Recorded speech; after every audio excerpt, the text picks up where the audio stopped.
رسول خدا آقا حضرت محمد مصطفیٰ صلی اللہ علیہ وآلہ وسلم کا ارشاد ہے، چار چیزیں دل کو مردہ کر دیتی ہیں۔ نمبر 1، گناہ پہ گناہ کرنا۔ نمبر 2، عورتوں سے زیادہ باتیں کرنا۔ نمبر 3، احمقوں سے جھگڑا کرنا کہ تم ایک بات کہو اور وہ دوسری بات کہے اور حق کو نہ مانے۔ نمبر 4، مردوں سے ہم نشینی کرنا۔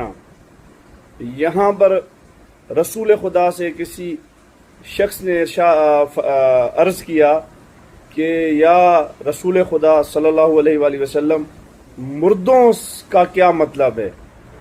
تو رسول خدا نے یہاں پر فرمایا کہ مردوں سے مطلب وہ امراء جو خدا کو بھول چکے ہیں۔ السلام علیکم یا علی علیہ السلام مدد، دعاؤں میں یاد۔ اللہ پاک آپ سب کا حامی و ناصر ہو اور ہم سب کو نیک اور اللہ کی راہ پہ چلنے کی توفیق عطا فرمائے۔